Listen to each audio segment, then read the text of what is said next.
Bonjour à toutes et à tous, bienvenue à ce 229e briefing qui est en format aujourd'hui tripartite puisque j'ai mes deux experts sous la main que nous saluons et alors même s'ils sont pas à Moscou parce qu'ils sont l'un et l'autre sur les chemins du monde toujours pour porter la bonne parole à diverses conférences, voilà, mais ils sont fidèles au rendez-vous, toujours prêts à vous éclairer sur tout ce qui se passe dans la sphère russe et dans les relations internationales. Donc, aujourd'hui, bien entendu, l'actualité va nous dicter un agenda un peu particulier, puisque, bien entendu, les déclarations de Trump, la réception de ces déclarations par Poutine et autres va être un peu au cœur de tout ça.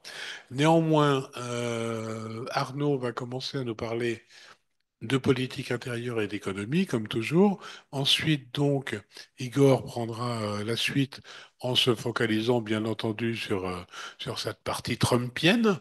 Voilà. Et donc, je suggère que vos questions, qui sont sans doute nombreuses, soient essentiellement axées sur cette thématique pour qu'on se disperse pas trop. Voilà, donc n'hésitez pas à poser vos questions nombreuses. J'imagine qu'un certain nombre seront déjà adressées, comme on dit maintenant, pendant l'intervention de nos deux experts, mais n'hésitez pas à les poser, ça me permettra de les relancer à l'issue de leur intervention. Donc sans plus attendre, Arnaud, nous t'écoutons. Merci, Président. Bonjour à tous. Une actualité économique assez chargée avec tout d'abord le cours du rouble qui s'est sensiblement raffermi ces dernières semaines et plus encore ces dernières heures. Je rappelle que le 9 janvier, le cours officiel du dollar, non pas de l'euro, mais du dollar était de 101,6. Hier, il était à 95 et ce matin, voilà. Sur le marché Forex, eh bien, pour la première fois depuis plusieurs mois, le dollar est passé sous la barre des 90, l'euro passant sous la barre des 100. Alors, cette tendance depuis début janvier est portée par le rapatriement de devises, par la moins de demandes de certains importateurs, par l'achat de roubles à la veille d'échéances fiscales, mais l'effet le plus significatif en réalité, c'est bien l'appel de Trump, la conversation Trump-Poutine, qui a accéléré de façon très spectaculaire ce mouvement, à tel point, dit-on, que ce matin, certains points de change, certains bureaux de change à Moscou ont provisoirement fermé car le cours du dollar reculait trop rapidement. Donc, à voir si c'est une tendance durable.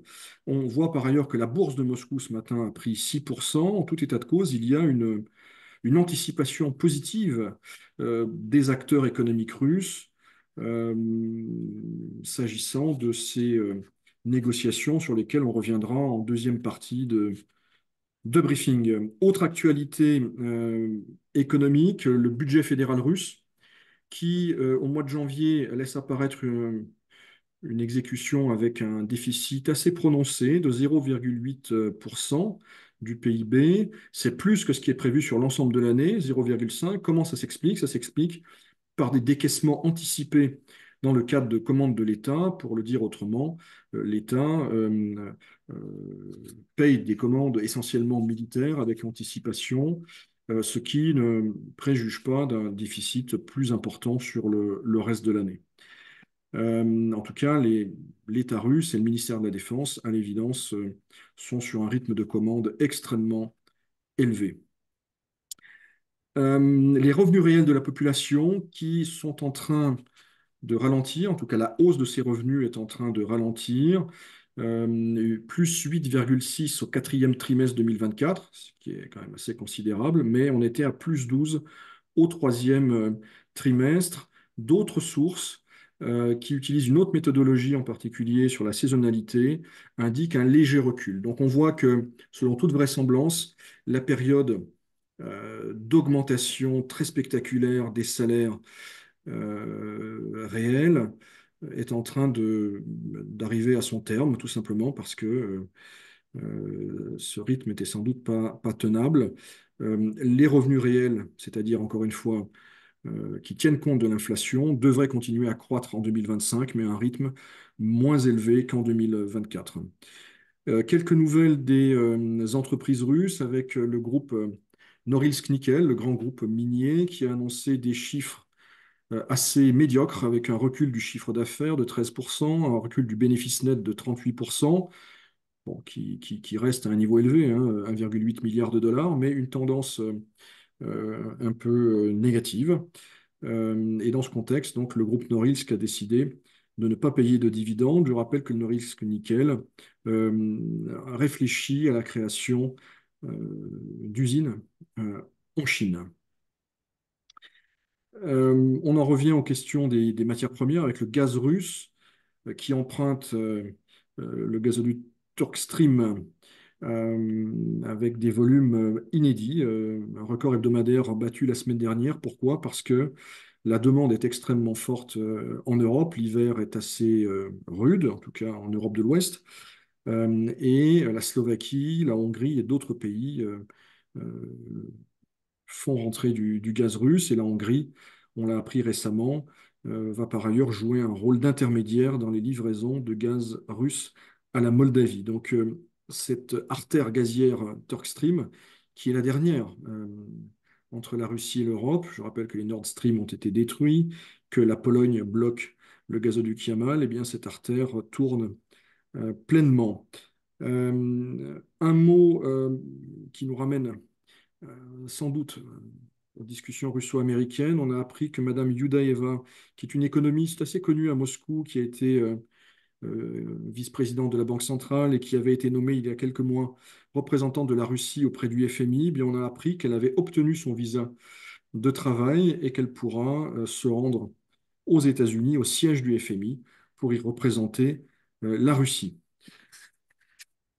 Quelques mots de politique intérieure et de société avec la Douma d'État qui est très active, comme toujours. Elle a voté hier en première lecture un texte qui vise à limiter l'utilisation de mots étrangers dans les vitrines et sur les anciennes commerciales.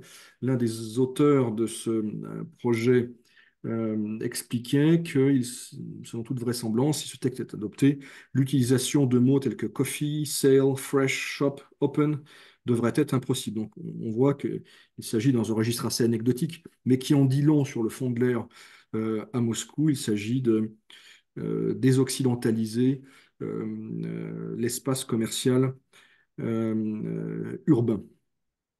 Toujours à la Douma, dans un registre plus politique et plus sérieux, le président de la commission de la Défense, Andrei Kartopolov, a déclaré lundi que serait prochainement présenté un projet de loi qui vise à augmenter le montant des amendes pour les personnes qui n'informent pas les centres de recrutement militaire de leur changement de domicile pour une durée supérieure de 3 mois et qui ne s'enregistrent pas à leur nouvelle adresse. Euh, Autre actualité judiciaire, celle-ci. Monsieur Bogdanchikov et son adjoint, Monsieur Garber, sont poursuivis par le parquet fédéral dans une affaire qui vise à contester la légalité d'une privatisation. Je rappelle qui est Sergei Bogdanchikov. Il a été, il y a une quinzaine d'années, l'un des hommes les plus puissants de Russie. Il a dirigé la compagnie Rosneft entre 1998 et 2010. Qu'est-ce qu'on lui reproche? On lui reproche d'avoir privatisé une entreprise sur l'île de Sakhaline qui s'occupe du chargement de produits pétroliers. Euh, euh, L'acquisition a été faite pour 44 000 roubles, alors que la valeur du bien concerné est évaluée à 900 millions de roubles. En quoi c'est intéressant? D'abord parce que c'est Bogdanchikov, encore une fois, il est un peu oublié, mais enfin, il a été quelqu'un de très important, notamment au moment de l'affaire Yukos. Et surtout, cela confirme que le parquet général se saisit de certains dossiers de ce type, de privatisation jugée litigieuse, abusive. Ce n'est pas la première fois que ce type de procédure est intenté. Il y a eu dans la région de Tcheliabinsk en particulier l'ancien gouverneur qui était le roi des pâtes, le roi des macaronis, qui a vu son entreprise nationalisée. Alors on sait que le RSPP s'émeut, craint que ça devienne une tendance. Le Kremlin dément. En fait, il s'agit pour l'instant essentiellement de cas manifestement abusifs et le parquet général semble décidé à faire quelques exemples, dossiers à suivre en tout cas. Quelques mots du patriarche Cyril, qui s'est distingué il y a quelques jours en tournant à dérision un prêtre de Mojaïsk, petite ville de l'ouest de Moscou, qui avait pris la parole lors d'une conférence. Cette scène a été filmée et ce prêtre, de façon assez inattendue et ma foi courageuse, estimait que le devoir de l'Église était, je cite, de conduire au royaume des cieux et non pas de s'occuper du patriotisme. Il se disait inquiet des tendances actuelles. Il a été sèchement repris, voire tourné en dérision par le patriarche, qui lui a demandé s'il ne venait pas d'Ukraine occidentale. Euh, euh, donc, à suivre, mais c'est intéressant, tout est intéressant. Le fait qu'il y ait eu une prise de parole, ce qui est moins surprenant, c'est la tonalité de la réponse du patriarche et évidemment que ce soit sorti. Donc tout ça est intéressant. Ça signifie aussi qu'il y a au sein de l'Église orthodoxe des débats, en tout cas, que tout le monde n'est pas aligné, tout le monde n'est pas très à l'aise avec ce qu'il se passe au sein de l'Église orthodoxe russe. Enfin, dans un registre politique et un registre peut-être également judiciaire, humoristique, je vous en laisse juge. Le président de la Douma d'État, M. Volodine, qui a suggéré que les hommes politiques, les journalistes et militants divers ayant reçu des fonds de la part de l'agence USAID s'en repentent publiquement sur la place rouge. Mais l'affaire dont on parle beaucoup ces derniers jours à Moscou et qui est une affaire intéressante parce qu'elle révèle finalement le fonctionnement de la justice, le fonctionnement des réseaux politiques à Moscou. C'est l'affaire qui concerne M. Yuri Uskov, qui est le fondateur et le dirigeant de la société iSpring, une société de haute technologie. Il a été interpellé dans le cadre d'une plainte qui vise à tirer au clair les conditions d'une vente de terrain dans la région, enfin dans la République de Mari-El, une affaire qui remonte à 2013 et on en a beaucoup parlé. Pourquoi? Parce que ce monsieur est impliqué à travers ses sociétés dans plusieurs contrats du ministère de la Défense. Ces entreprises font des études, enfin conduisent des travaux de recherche et développement dans le domaine de la lutte de la guerre électronique. Lui-même, sur ses données personnelles, a financé l'aide à l'opération spéciale, entre guillemets, à hauteur, je crois, de 90 millions de roubles. Donc, quelqu'un qui, dans une province assez reculée, a investi dans le domaine des hautes technologies, lui-même a un profil très patriote, entre guillemets, et malgré tout, il se voit inquiété par la justice, avec un silence assourdissant du gouverneur. Mais très vite, cette affaire a trouvé un écho. Pourquoi? Parce que les 1000 blogueurs en ont parlé et s'en sont émus. Et le groupe parlementaire No Way Luj, Jean Nouveau, s'est également saisi du dossier. Et comment cette affaire est en train d'évoluer? Eh bien, le président de la Douma d'État et le chef du comité d'enquête ont demandé à être informés du dossier personnellement. Et hier, eh bien, le tribunal qui traite l'affaire a décidé de libérer le prévenu, ce qui est extrêmement rare en Russie. Une fois que vous êtes dans les mains de la justice, il est extrêmement rare que vous ne soyez pas condamné et que vous retrouviez la liberté. Donc il a été libéré. Alors certes, il a certaines contraintes, un contrôle judiciaire, interdiction d'utiliser Internet, mais enfin, compte tenu des réalités, encore une fois, russes et du fonctionnement du système judiciaire russe, ça a presque valeur d'acquittement dès avant le procès. Ça rappelle un petit peu, et toute proportion gardée, l'affaire Golunov en 2019, si ma mémoire est bonne, pendant le forum de Saint-Pétersbourg, une affaire qui aurait pu passer sous les radars et qui a été médiatisée et qui a contraint le ministère de l'Intérieur à l'époque à faire machine arrière. Donc voilà, cette affaire est intéressante parce qu'elle dit encore une fois des fonctionnements, des dysfonctionnements des systèmes judiciaires et politiques en Russie. Voilà, Président, ce que je pouvais dire aujourd'hui. Merci infiniment Arnaud. Avant de passer la parole à Yagor et d'entrer dans le dur du sujet du jour, juste une question parce que ça a un peu agité pas le microcosme, mais comment la communauté française à Moscou qui craint des répercussions, c'est la question de fermeture des comptes de comment des centres culturels russes à Paris. Et donc, évidemment, connaissant la stratégie habituelle de réponse, est-ce que ça peut inquiéter des institutions culturelles françaises en Russie? Alors, je n'ai pas suivi de très près ce dossier, mais il est évident que dans ce type de dossier, la réaction, en tout cas la perception, elle est politique. Je ne sais pas ce qui s'est passé, qui a fermé le compte, quelle agence à Paris, mais ce sera interprété à Moscou comme une décision non pas d'un chef de bureau ou d'un sous-chef de bureau d'une agence de la BNP ou du Crédit Lyonnais, mais comme une décision du Quai d'Orsay. À tort ou à raison. Donc oui, je pense qu'il faut s'attendre à des rétorsions si l'affaire n'est pas réglée très rapidement.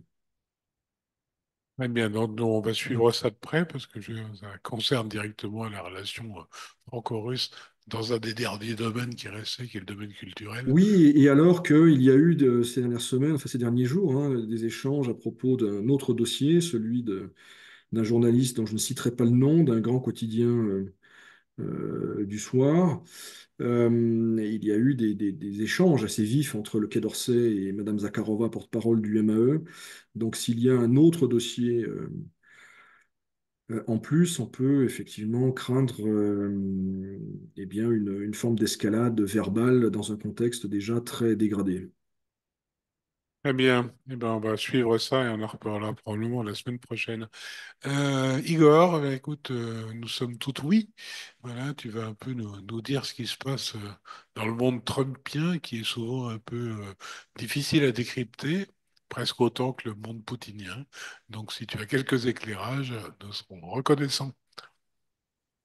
Merci, Président. Oui, bonjour à tous. Il y a eu effectivement une accélération assez importante hier du contexte, on va dire, autour du dossier ukrainien. Alors, je vais reprendre d'abord le déroulement et factuellement ce qui s'est passé, puis je vous présenterai ensuite mon analyse un peu de la situation. Alors, hier, les présidents Poutine et Trump se sont donc parlé officiellement pour la première fois pendant 1 heure et demie, ce qui est très long.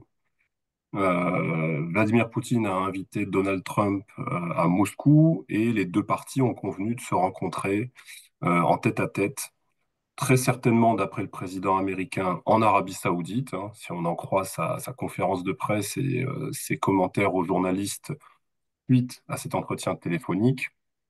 Euh, le président russe, dans ses échanges avec Donald Trump, a rappelé qu'il était important de s'attaquer aux causes profondes du conflit en Ukraine. Là-dessus, je dirais que c'est ce qu'il raconte en fait depuis des mois pour ne pas dire plus. Alors que Donald Trump, lui, s'est dit favorable à une cessation la plus rapide possible des hostilités, ce qui traduit déjà un peu une asymétrie dans les agendas, dans la façon d'aborder le dossier, mais j'y reviendrai ensuite. Donald Trump a tout de suite nommé manifestement une équipe de négociateurs. Alors, il a publié ça sur son réseau social, hein, sur les réseaux sociaux. Donc, l'équipe de négociation sera emmenée par le secrétaire d'État, Monsieur Marco Rubio, hein, qui est connu alors pour des prises de position anti-russes, assez défavorable à la Russie, mais qui concrètement l'an dernier, en 2024, quand l'aide à l'Ukraine était bloquée au Congrès, hein, souvenez-vous, j'en avais parlé au cours de plusieurs séances, eh bien, lui n'avait pas voté les crédits pour l'Ukraine, en dépit donc de ses prises de position qui étaient quand même très très critiques à l'égard de la Russie. Donc, secrétaire d'État dans cette délégation. Deuxième personne, le patron de la CIA, Monsieur John Ratcliffe, le conseiller à la sécurité nationale de Donald Trump, Michael Waltz, et Steve Witkoff, qui est l'envoyé spécial de Donald Trump pour le Moyen-Orient, alors qui est une personnalité intéressante parce que Trump et lui se connaissent depuis au moins 40 ans. Lui-même est un entrepreneur, un investisseur dans l'immobilier. Il se dit d'ailleurs que c'est lui qui est à l'origine de la sortie de Trump la semaine dernière sur Gaza, transformée en Côte d'Azur. Bon, on comprend le lien avec l'investissement immobilier, etc. Bon, donc c'est quelqu'un qui manifestement a quand même de ses entrées auprès du président, voire une forme d'influence sur lui. Alors, ce Steve Witkoff, il est intéressant à double titre parce qu'il a réalisé une visite surprise à Moscou en début de semaine suite à la... Alors, il aurait rencontré Vladimir Poutine pendant presque 2 ou 3 heures. Alors, c'est un entretien qui n'a jamais été confirmé officiellement, mais un certain nombre de rumeurs qui font état de cet entretien avec le président russe. Et en quittant Moscou, il est reparti dans son avion avec un ancien, enfin, un prisonnier américain qui était donc détenu par les Russes depuis 3 ans, Monsieur Mark Fogel, qui est un ancien diplomate qui était resté en Russie où il était enseignant en fait, hein, et qui était arrêté à l'aéroport à Sheremetyevo il y a 3 ans pour détention de stupéfiants et qui était donc en prison et qui a été ramené par Monsieur Witkoff donc dans son avion à Washington, suite à quoi, hier, donc 12 février, on a assisté à la libération, côté américain cette fois-ci, d'un prisonnier russe, Monsieur Alexandre Vinnik, qui avait été arrêté en 2017 en Grèce sur demande des Américains, qui était accusé de blanchiment d'argent et de piratage de sites informatiques et qui donc était transféré dans les prisons américaines depuis 2021 ou 2022, je me souviens plus, qui donc est rentré en Russie. On a également appris qu'un deuxième ressortissant américain était relâché, mais cette fois par les Biélorusses. Hier, quelqu'un qui manifestement travaillait pour Radio Svoboda et qui donc a là aussi retrouvé le chemin des États-Unis. Donc, et côté russe, on a constaté, comme Arnaud l'a dit, que l'ancienne adjointe de Madame Nabiulina pourra se rendre à Washington, puisqu'elle a obtenu son visa là aussi hier, pour exercer ses fonctions quand même de représentante de la Russie auprès du FMI. Donc des échanges d'otages, des gestes, donc comme contexte face à cet entretien.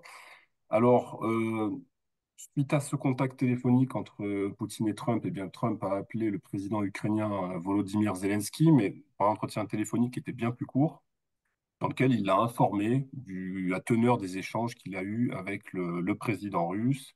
Et en gros, ce qu'on retient de cet entretien téléphonique, c'est que les deux se sont entendus là aussi pour lancer les négociations le plus rapidement possible. Et M. Zelensky a expliqué qu'il allait aussi mettre sur pied une équipe de négociateurs. On croit comprendre que Andrei Yermak, chef d'administration présidentielle ukrainienne, pourrait être le chef de cette équipe de négociation, en tout cas jouer un rôle important. Je rappelle que dans les précédentes négociations qui avaient eu lieu entre février et avril, début avril 2022, c'était M. David Alakhamia, le chef de la parti présidentiel ukrainien, qui emmenait la délégation. On retrouvait M. Podolyak de l'administration présidentielle ukrainienne notamment dedans, hein. Et côté russe, c'était donc Medinsky et Slutsky qui jouaient les rôles de négociateurs. Alors, toujours côté ukrainien, il y a eu une visite assez intéressante à Kiev, qui est celle du secrétaire américain au Trésor, M. Scott Bessent, qui a rencontré le président Zelensky. Et il a été essentiellement question, visiblement, des terres rares et des ressources énergétiques ukrainiennes, puisque M. Bessent est venu, on croit comprendre, avec un accord pour que les Américains mettent la main, ou tout du moins se voient reconnaître une forme d'intérêt sur ces terres rares et ce sous-sol ukrainien. Zelensky a promis d'étudier l'accord, mais ne l'a pas signé. Et les choses doivent être discutées demain et après-demain à Munich, hein, dans le cadre de la conférence sur la sécurité, à laquelle participera M. Zelensky, mais aussi le vice-président américain Vance. Et des entretiens en marge de la conférence de Munich sont prévus entre M. Zelensky et M. Vance, avec, on imagine, un agenda assez fourni, à la fois sur donc, les perspectives de négociation, mais aussi cette question des terres rares et du sous-sol ukrainien. Dans ce temps-là, à l'OTAN, au sujet de l'OTAN en Belgique, le secrétaire à la Défense, donc M. Pete Hegseth, s'est donc rendu au quartier général de l'OTAN, rencontré ses homologues et il a fait une série de déclarations assez majeures en réalité, hein. Il a expliqué que la guerre entre la Russie et l'Ukraine devait cesser le plus rapidement possible. Donc là, il reprend la position de Trump, hein, que l'adhésion de l'Ukraine à l'OTAN était, je cite, irréaliste et que les États-Unis ne donneront plus la priorité à la sécurité ni à l'Europe ni à l'Ukraine, mais ils vont se recentrer sur la sécurité de leurs propres frontières. Donc ça renvoie à l'agenda de Trump sur les migrants, etc. Et à la compétition avec la Chine. Il a également expliqué que pour ce qui est de la présence de troupes européennes troupes de l'OTAN en Ukraine, les États-Unis n'enverront personne, et que ce sera donc les Européens qui auront la charge d'assurer la sécurité de l'Ukraine, sans expliquer comment. Et enfin, il a également indiqué qu'un retour aux frontières de l'Ukraine d'avant 2014, c'est-à-dire avant l'annexion de la Crimée, en fait, le retour aux frontières de 91 était un objectif irréaliste, mais ça, c'est quelque chose qui avait déjà été, je dirais, compris par beaucoup de monde, y compris à Kiev, hein. Depuis quand même plusieurs mois, plus personne ne parle du retour aux frontières de 91. On parle éventuellement du retour aux frontières de 2022, mais même ça, tout le monde a compris que c'était militairement quand même difficilement viable. Alors, toujours sur l'OTAN, il y avait une réunion en Belgique du groupe de contact pour la défense de l'Ukraine, le fameux groupe de Ramstein, hein, dont je parle quelques fois, alors qui s'est tenu pour la première fois le 12 février, mais non pas sous présidence américaine, mais sous présidence britannique. Alors là, on est dans la continuité de ce qui avait été décidé à la fin de l'année dernière, alors que Donald Trump allait être élu ou était fraîchement élu. Le groupe de Ramstein avait décidé de hermétiser un peu ce format des potentielles décisions du président américain et donc de transférer la présidence de ce groupe non plus aux États-Unis, mais à l'OTAN. Donc on imagine une présidence tournante et donc ça a commencé par les Britanniques. Hein, jusqu'à présent, c'était les Américains qui présidaient ce format. On se souvient de l'ancien chef d'état-major américain, notamment, qui présidait les différentes séances.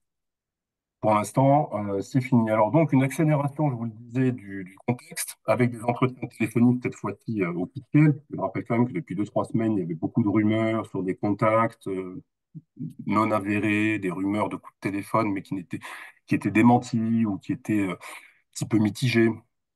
Là, cette fois-ci, il y a eu un contact. Ce qui en fait traduit déjà beaucoup de choses. Tout d'abord, c'est la fin de la politique du cordon sanitaire pour les Américains. Je rappelle que M. Biden avait rompu tous les contacts officiels avec l'administration, avec la Russie après le 24 février. Il y avait des contacts entre services, mais j'allais dire c'était des contacts pas minima, ou en tout cas pas forcément qui n'avaient pas une vocation forcément de déboucher sur de la diplomatie. Donc, rupture de la politique du cordon sanitaire, donc fin de l'isolation de la Russie par les Américains, puisque là, il y a un contact officiel, et puis il y a ensuite des perspectives de rencontres en tête-à-tête, une invitation sur la table pour Trump à se rendre à Moscou, peut-être pour le 9 mai, euh, on verra.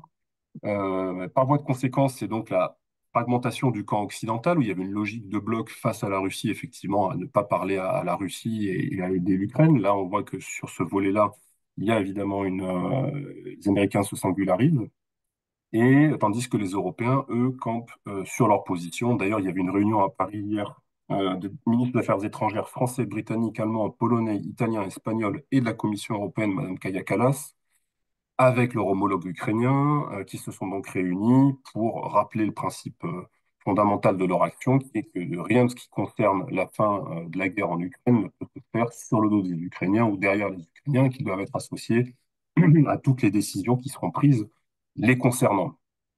Et leur déclaration commune affirme également, je cite, que l'Ukraine et l'Europe doivent faire partie de toute négociation. Là, on reste sur la position qui est connue depuis longtemps, sauf que le contexte s'accélère entre Russes et Américains, je dirais, malgré ces positions-là. Alors, quelles sont les conséquences à ce stade de cette première séquence qui n'est pas finie? Et les choses vont continuer dans quelques heures, demain, après-demain, à Munich, avec des rencontres quand même de très très haut niveau. J'ai parlé de M. Vance, Zelensky sera là. Les différents fondés de pouvoir seront aussi là en coulisses pour des discussions informelles. Il va se passer des choses dans les 48 prochaines heures qui peuvent être très très importantes. Sur le front, dans l'absolu, pas vraiment de conséquences. On a constaté depuis 15 jours, 3 semaines, l'essoufflement de l'offensive russe. Les Russes continuent d'avancer par grignotage, mais c'est moins important que ce qu'on a vu, ce qu'on a constaté depuis l'automne notamment et la fin de l'été. Est-ce que c'était lié à cette phase d'approche que je décrivais dans les 2, 3 séances précédentes où les Russes et les Américains se jaugeaient? Est-ce que c'est lié à d'autres choses? On ne sait pas.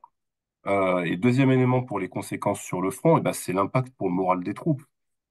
Comment vont réagir notamment les soldats ukrainiens dans les tranchées quand ils apprennent que les Russes et les Américains discutent en direct du sort de leur pays, que leur président est simplement informé, et qui ne sont pas forcément dans la boucle des négociations, et qu'en plus, il y a un accord pour prendre possession du sous-sol, des ressources du sous-sol ukrainien. Il ne faut pas sous-estimer l'aspect sur le moral des troupes de ce genre de déroulement. Donc ça, c'est ces éléments sur le front. Sur les conséquences diplomatiques, je l'ai dit, dans l'immédiat, c'est la conférence de Munich, la mise en place ensuite probablement d'une rencontre entre Trump et Poutine, certainement en Arabie Saoudite. Hein, je renvoie à ce que j'avais expliqué sur le Golfe, l'importance du Golfe comme médiateur dans toute cette histoire depuis plusieurs séances maintenant. Hein. Et là, ensuite, on va rentrer dans le dur. On va rentrer dans le dur parce que il y aura le fond de la crise, le fond des sujets avec, comme je l'ai dit, une asymétrie dans les agendas. Trump veut le prix Nobel de la paix, Poutine veut, j'allais dire, atteindre les objectifs de l'opération spéciale, si ce n'est pas militairement, bah, diplomatiquement. C'est des agendas différents, des objectifs différents, avec des sujets évidemment épineux. La neutralité de l'Ukraine, c'est que pour les Russes, c'est cardinal. Les Américains ont déjà lâché beaucoup. Quand on regarde l'issue de la séquence d'hier, qu'est-ce que les Russes ont lâché pour l'instant? Bah, en fait, rien. Ils ont lâché un otage, mais ils en ont récupéré un. Les Américains ont dit que l'Ukraine ne rentrera pas dans l'OTAN, qu'ils n'enverront personne en Ukraine pour stabiliser la situation après la cessation des hostilités. C'était aux Européens de prendre en charge la sécurité de l'Ukraine. Alors, c'était des choses qui pouvaient être dites de manière informelle, peut-être sous l'administration Biden. L'administration Biden n'a jamais été très très chaude à l'idée d'envoyer des troupes américaines en Ukraine. Elle, pour le coup, ça elle l'a dit explicitement en février 22 qu'elle n'enverrait personne. Par contre, pour ce qui était de l'admission de l'Ukraine dans l'OTAN, en revanche, ils n'étaient pas aussi formels et aussi directs. C'était des fuites dans la presse américaine avec des officiels américains anonymes qui expliquaient que pour l'instant, les conditions n'étaient pas réunies. Là, on a le chef du Pentagone qui arrive et qui explique que c'est fini, rideau, il n'y aura pas d'Ukraine dans l'OTAN. C'est quand même pas la même chose. Et donc ça, c'est une concession quand même qui est faite de la part des Américains, qui est quand même, à mon sens, très forte. Donc la neutralité, c'est un élément. Deuxième élément, c'est ensuite qu'est-ce qu'on fait avec cette neutralité? Il faut la graver dans le marbre. Mais quel marbre? Est-ce que c'est la constitution ukrainienne comme c'était le cas avant Maïdan? Alors si c'est ça, ça amène au sujet des élections en Ukraine. Et là, évidemment, c'est un sujet, j'en avais parlé la semaine dernière, il y a 15 jours, qui revient sur les devants de la scène, puisque Trump a un peu repris les arguments de Poutine en expliquant qu'il faudra des élections en Ukraine, en remettant en doute un peu la légitimité de Zelensky dans le sillage d'un accord de cessation des hostilités. Et là, d'ailleurs, on voit déjà un petit peu des manœuvres en Ukraine même, avec des sanctions prises contre Poroshenko hier, des frappes préventives contre M. Klitschko, maire de Kiev, la semaine dernière, avec des raids donc, contre ses intérêts, des sanctions sur Kolomoïski, on s'en prend encore aux intérêts de Medvedchuk pour ce qu'il en reste en Ukraine. Donc, on voit qu'il y a déjà des manœuvres qui sont réalisées sur la scène domestique ukrainienne en prévision de ce qui pourrait advenir dans quelques mois. Et si jamais il faut graver comment dirais-je, ce refus d'accepter l'Ukraine dans l'OTAN, est-ce qu'on va en parler au sommet de l'OTAN à La Haye en juin prochain? Et là, c'est-à-dire qu'on revient sur la politique de la porte ouverte, on revient sur le communiqué final de Bucarest 2008. Donc c'est quand même très diplomatiquement, c'est lourd de conséquences. La question des garanties de sécurité pour l'Ukraine, qui est un autre sujet épineux, bon, là, les Russes ne veulent pas de présence de troupes otaniennes en Ukraine.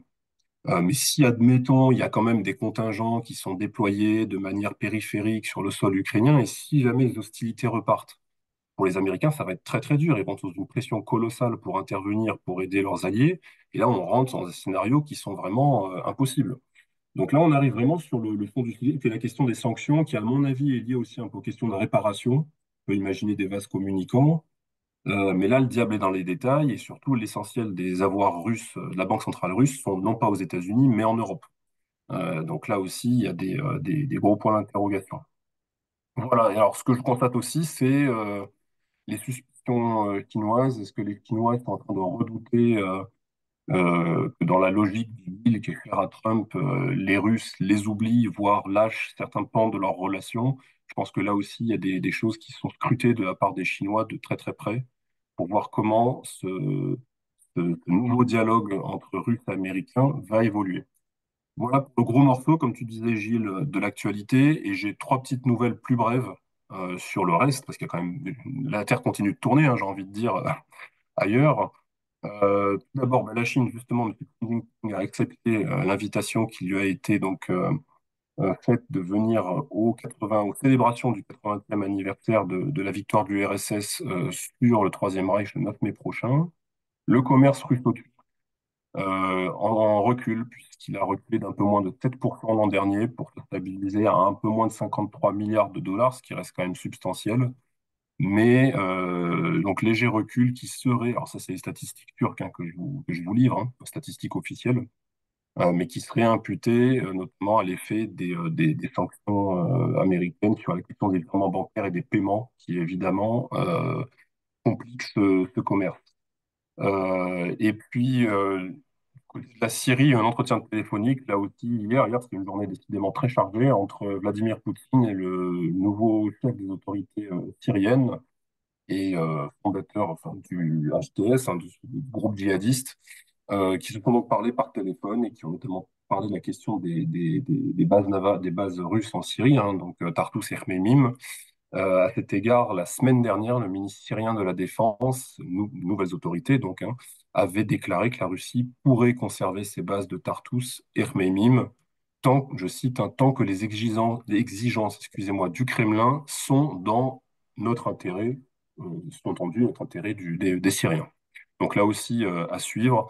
Et un chiffre sur le budget de la défense russe, ce sont les données de l'Institut international d'études stratégiques, hein, qui est IIS, sur les dépenses militaires russes en 2024, qui sont supérieures à tous les budgets de défense des pays européens, plus la Grande-Bretagne. Les dépenses militaires russes ont augmenté de 42% pour s'établir à environ 462 milliards de dollars, enfin équivalent dollars, parce que c'est en rouble, hein. C'est-à-dire 5 milliards de dollars de plus que les budgets de la défense des Européens et des Britanniques, donc en 2024. Voilà, je m'arrête là. Merci beaucoup, c'était très dense en effet, et tu as déjà répondu à un certain nombre de questions qui passaient, notamment sur la présence de Xi Jinping au 9 mai. Voilà, donc et on nous pose la question, est-ce qu'on peut imaginer la présence du président Trump également? Je, Bah, on peut pas l'exclure, hein, vu au rythme où vont les choses. Enfin, hier, il s'est passé beaucoup de choses qui paraissaient encore inimaginables il y a 15 jours, 3 semaines ou même il y a 10 jours. Donc, il faut être prudent. C'est quand même 9 mai, c'est pas tout de suite. Mais si jamais ils se rencontrent en Arabie Saoudite, je sais pas moi, en mars, par exemple, ou en avril, on peut imaginer que les choses se passent plutôt bien entre eux et que les négociations s'amorcent, etc. On peut pas l'exclure, mais évidemment, on revient de très très loin, donc il faut rester prudent. et en même temps, ce qui est très frappant dans les communiqués, les déclarations d'hier, c'est justement ce sujet de la Deuxième Guerre mondiale, URSS, États-Unis alliés. Voilà, c'était assez important. Et puis, soulignons-le, hein, très officiellement, les deux présidents se sont invités. Alors, Poutine à se rendre aux États-Unis, Trump à se rendre en Russie. Donc on en est là. On part de très loin, certes, comme le disait Igor, mais en l'espace de quelques heures, on envisage des visites croisées. Donc l'hypothèse de Trump sur la place rouge avec le président chinois et brésilien, puisque je crois que Lula, qui avait chuté dans sa salle de bain et n'avait pu aller au sommet des BRICS à Kazan, eh bien c'est une hypothèse qui n'est plus farfelue aujourd'hui. Oui.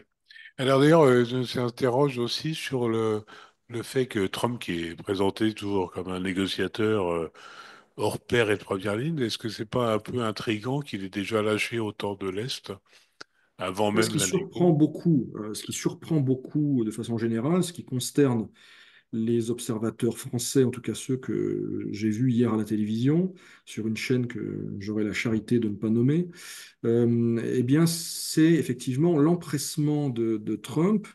En fait, on comprend quoi? Il y avait un doute à Moscou hein, sur les intentions de Trump.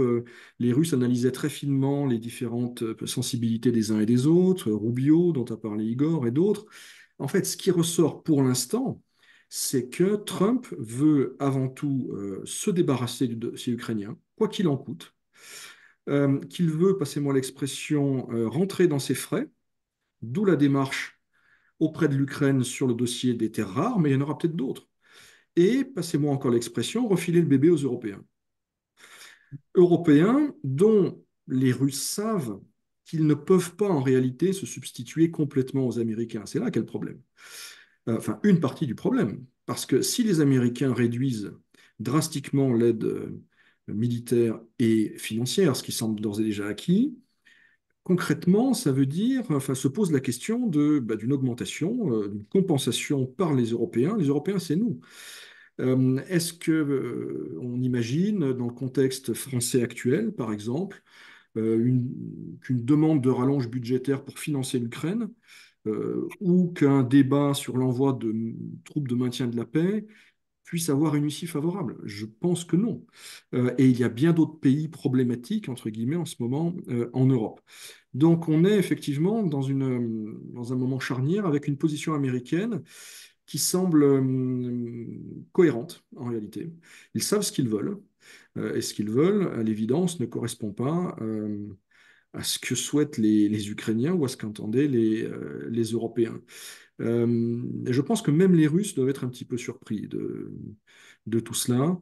On verra si à Munich, et dans les semaines qui viennent, les négociations sont plus difficiles. Mais il me semble encore une fois que parmi les considérations à l'esprit des dirigeants américains et de Trump, puisqu'en réalité, c'est Trump qui va piloter l'affaire. Et eh bien, il s'agit de sortir du dossier ukrainien, de s'en débarrasser. Voilà.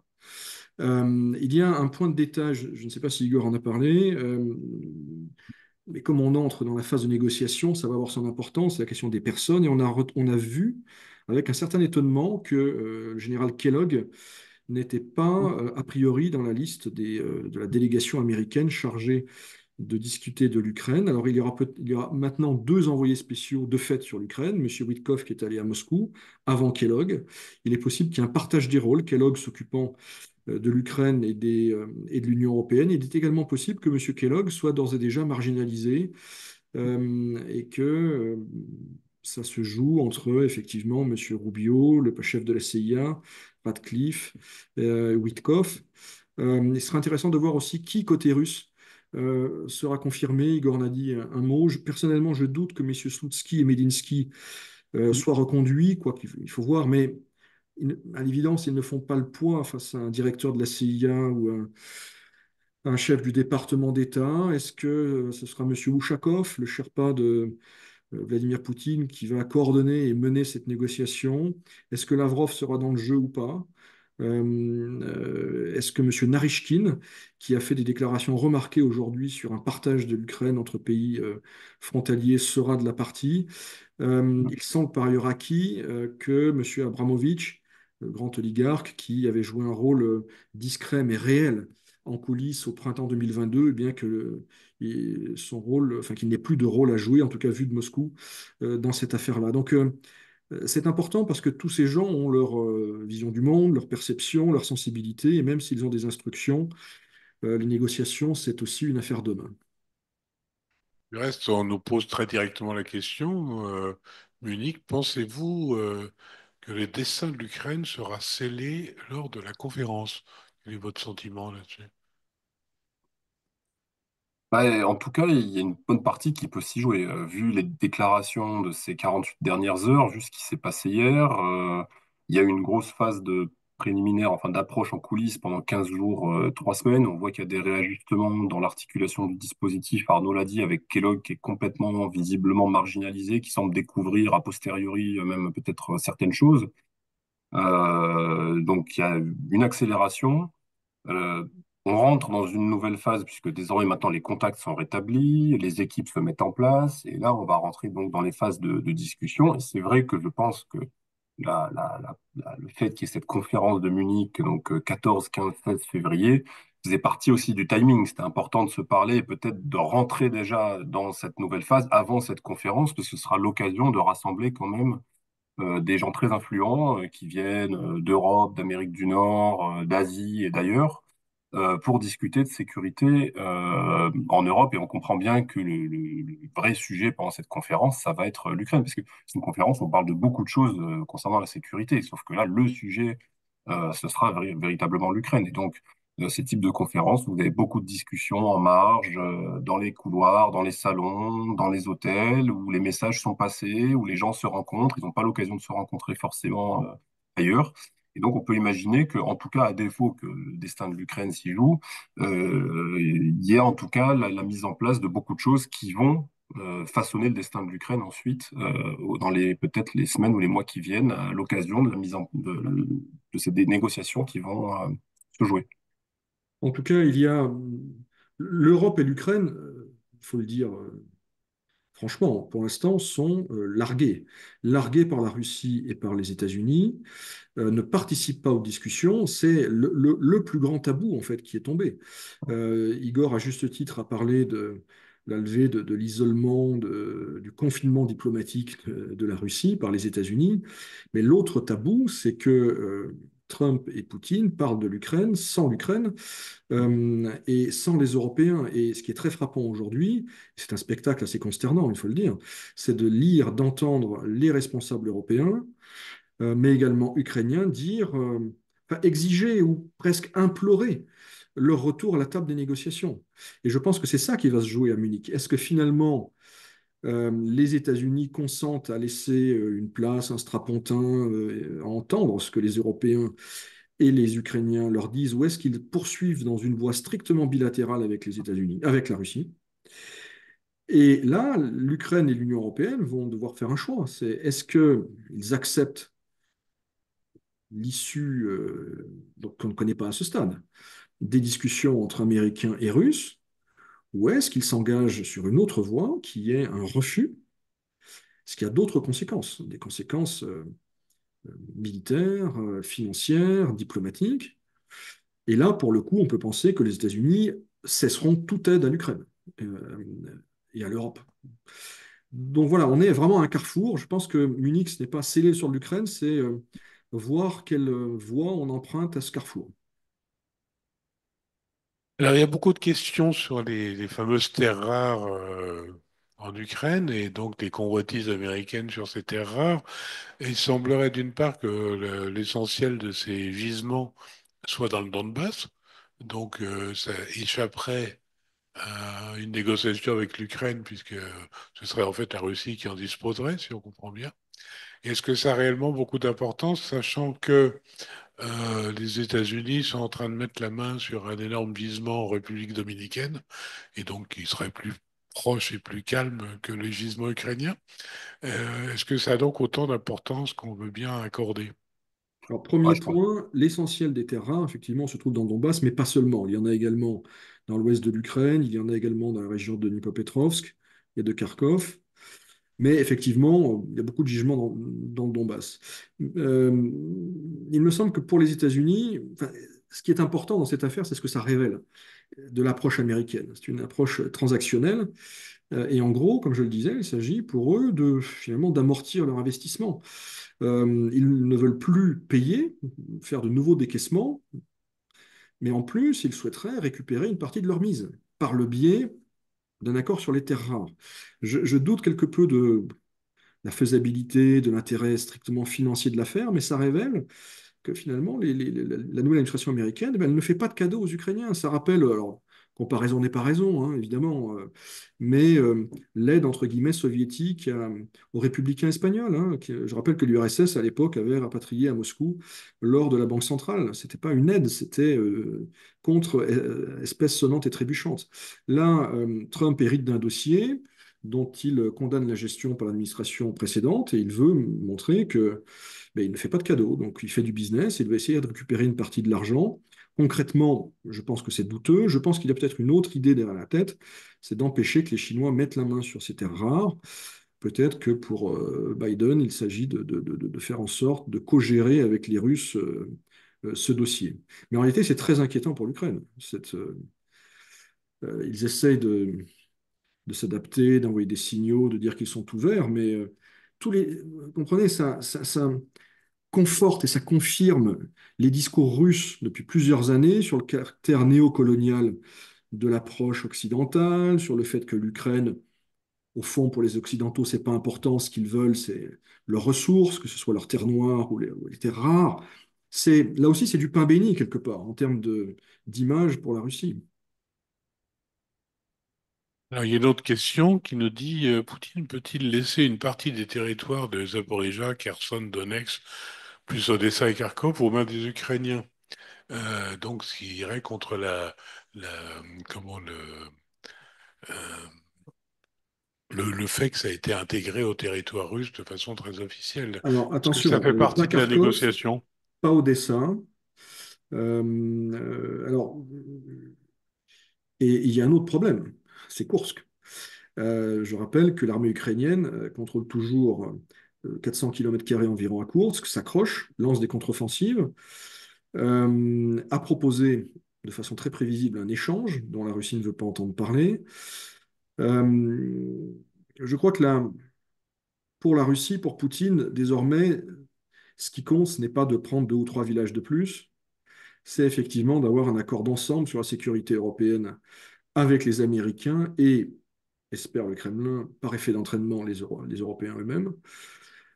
Pour ce qui est d'Odessa, des villes de Kherson et de Zaporozhia, ça semble de plus en plus improbable en réalité. Et l'un des défis pour Poutine, mais c'est pas un défi, c'est un défi beaucoup moins important que ceux auxquels sera confronté Zelensky, ça va être d'expliquer à sa population ben, que les objectifs ont été atteints, alors même que un tiers de la région de Donetsk reste sous le contrôle de Kiev. Mais c'est faisable, d'abord parce que il y a une vraie attente de paix au sein de la société russe. On l'a dit avec Igor lors de nos briefings. Depuis le début, en réalité, une majorité de la population souhaite que les choses s'arrêtent. Donc il y aura un soulagement côté russe. Et en réalité, Poutine pourra vendre à sa population à peu près n'importe quoi, comme une victoire. Ce sera un peu moins évident vis-à-vis des élites. Mais ce qui peut faire pencher la balance, c'est évidemment les contreparties en termes de, voilà, d'accords de sécurité, en termes de sanctions également, en ce qui concerne les élites économiques russes. C'est là que ça se joue. Je crois que ça se joue de moins en moins sur le terrain militaire. Les opérations continuent, elles vont continuer pendant les discussions, mais quitte à prendre un petit risque, en termes de prévision, de pronostic, je pensais jusqu'à hier que on s'acheminait plutôt vers je dirais une cessation des hostilités à horizon de l'automne. Il me semble que ça pourrait aller plus vite. Ça pourrait aller plus vite. Peut-être qu'on a sous-estimé, encore une fois, la volonté de Trump de clore le dossier le plus rapidement possible et son aptitude à lâcher pas mal de choses aux Russes. À confirmer, à suivre. Oui, et puis de façon objective, probablement, Poutine n'a pas une opinion publique très prompte à s'émouvoir, à descendre dans la rue, enfin en gros muselé, et une opposition qui elle était embryonnaire. Donc je pense Non, que mais c'est pas là que ça se joue. Ça se joue au sein des élites, en fait. Élite sécuritaire, élite économique et la mouvance Z. La mouvance Mm. Z qui a pris de l'importance depuis le 24 février, qui est portée par l'agenda de guerre. Il peut y avoir voilà, des réactions, des déceptions. Encore, là aussi, je ne veux pas faire de comparaison entre De Gaulle, Poutine, l'Algérie, le Donbass, ce sont des choses extrêmement différentes. Mais disons que Poutine, qui a incarné aux yeux de cette mouvance bien la volonté d'en finir avec l'Ukraine, finalement, avec l'État ukrainien, elle risque et elle pèse environ un quart de l'opinion. Elle risque d'être déçue et pour le coup, elle est plus vocale et elle n'a pas été frappée par la répression aussi fortement que l'opposition libérale. Donc c'est plutôt, je pense que ça passera, passez-moi l'expression, comme une lettre à la poste, mais certains oligarques et cette mouvance Z peuvent être déçus et pourraient le faire savoir si jamais eh bien, les contreparties en termes de levée de sanctions et en termes voilà, d'accord de sécurité globale n'était pas à la hauteur de ce qu'attend Poutine. Voilà. Mais ça ne remet pas en cause son pouvoir et je ne pense pas que Poutine, en cas d'accord insatisfaisant, connaisse le même sort que Khrouchtchev en 64. Mais c'est pas le sujet, c'est pas les manifestations à Moscou, c'est les perceptions profondes de l'État profond. alors peut-être pour finir, parce qu'on a déjà un peu dépassé nos standards habituels, une conséquence sociale aussi peut-être, et nos auditeurs nous pose la question. Il dit, est-ce qu'une fin du conflit risque de réduire les revenus de beaucoup de monde en Russie? Et donc, est-ce que ça, c'est pas lourd, justement, de conséquences sociales? Parce que les gros salaires offerts dans le secteur de la défense, plus tous ceux qui sont sous contrat, ça va faire un tarissement des ressources considérable, probablement positif pour l'inflation, mais peut-être moins en termes de calme social. Oui, il est clair que les soldes, les primes d'engagement qui atteignent des niveaux faramineux, qu'Igor a évoqué ces dernières semaines, tout ça disparaîtra le jour où, eh bien, le conflit cessera. Ceci dit, attention, il y aura probablement une décennie de reconstruction pour l'armée russe, donc de recrutement d'hommes et de commandes militaires massives, avec des réajustements en termes de programme compte tenu des retours d'expérience d'Ukraine. Donc imaginez que du jour au lendemain, les budgets de défense vont décliner et que le robinet va se tarir, certainement pas. Simplement, les crédits seront utilisés un petit peu différemment. Les soldes seront plus les mêmes. Par contre, je pense qu'en termes d'équipement, de construction d'infrastructures, de casernes, etc., etc., les investissements militaires russes vont rester majeurs. Une dernière question, peut-être plus pour Igor, qui est un peu le spécialiste de la marine. On nous pose la question en disant, mais si comment, il y a la question de Sébastopol qui peut se poser, si on est sur le gel de la ligne de front, est-ce que de facto la perte de contrôle par les Russes de la mer Noire ne peut pas être actée et qu'on dise aux Russes, vous êtes gentils, mais Sébastopol, vous oubliez. Est-ce que c'est une des choses qui va entrer dans le deal? Non, mais ça, j'y crois absolument pas. Là, en fait, ce qui se passe, c'est qu'en mer Noire, ils sont entravés par les drones ukrainiens, les drones de surface, les capacités anti-surface ukrainiennes qui les ont pris de court, qui les ont surpris en réalité, comme beaucoup de monde d'ailleurs. Mais là aussi, faut regarder les modalités du volet démilitarisation de l'Ukraine, qui est un sujet très important aussi pour les Russes. Et en fonction de ce qui sera, comment dirais-je, entériné par cet accord en termes de capacité navale pour les Ukrainiens, est-ce que ils auront la possibilité d'entretenir une marine de guerre? Est-ce qu'ils auront la possibilité d'avoir des systèmes de surface, etc.